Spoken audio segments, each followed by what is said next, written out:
აბსიდზე ისე მოუმართეს ფასი წინასახება დიდი გავლოფა უმეცრება ეს არის რომ 2006 დააკეთებენ ამას პირდაპირ ვაცხადებ ჩვენ დავიწყებთ ფართომასშტაბიან საპროტესტო აქციებს ამ ხელისუფლების დასაყვანად და ვადამდელი საპარლამენტო არჩევნების მოთხოვნით. დიდი მადლობა ყველა და ღმერთი გეწეოდა.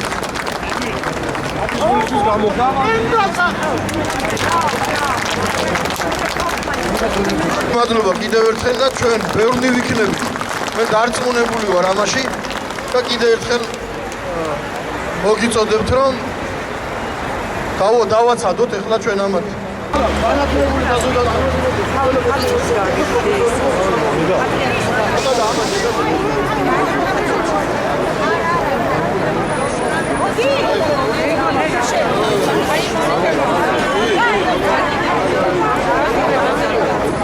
ერთი ოთახი შეიძლება გამოხოთ პირაში ერთხელ და შეიძლება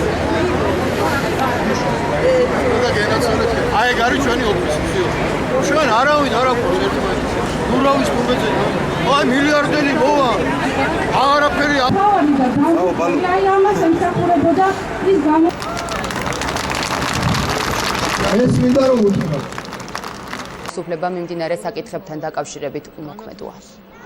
იმის მაგიროთ რომ დაპირებული განახევრებული გადასახადები გადავიხადოთ გაგვიორო მაგეს და გაგვიძვირეს ყველაფერი და იმის მაგიროთ რომ ხალხზე იზრუნონ და მოსახლეობაზე 157 მილიონი გამოიწერეს საკუთარ პრემიაზე და აღარ მორჩა მაგათი საზღვარგარეთული ვოიაჟები ქართული იდეის ორგანიზებით საპროტესტო აქცია გაიმართა აქციის მონაწილეები ერთ-ერთი მთავარი ამოცანაა რომ მცირე და საშუალო ბიზნესი განვითარდეს ჩვენ დავამთავრებთ სოროსის მოღვაწეობას ჩვენ ნორმალურ ურთიერთობას აღვადგენთ რუსეთთან და ამ დროს ჩამოყავთ ჩვენ ხელისუფლებას აახალწოთ მაკეინი და მიყავთ მართუხლართებთან და პროვოკაციას აწყობინებენ იქ მუშტებს აქნევინებენ რუსეთზე. ანუ ის რიტორიკა, როდესაც საქართველოს უნდა ყოფილიყო რუსეთ-დასავლეთის დაპირისპირების პოლიგონი, ისევ ამას აგრძელებს სამწუხაროდ ჩვენი მარიონეტი ხელისუფლება და ეს უნდა დამთავრდეს.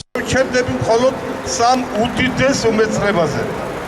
პირველი უმეცრება ეს არის რომ 2006 წელს ნაციონალებმა კანონთან მივაბით ჩვენს მიერ გამოგონებული და დაპატენტებული ძირითადი ყურადღება მინდა გავამახვილოს საქართველოს ეკონომიკური განვითარების მთავარ ხერხემაზე, რასაც საბანკო სისტემა ქვია. დღევანდელი საბანკო სისტემა მართავს ხელისუფლებას და ეკონომიკას. ერთად ითხოვს ვიცოცხლოს ჩვენი უწვდესი და მადლობა გადაუხადოთ აქედან ყველამ ერთად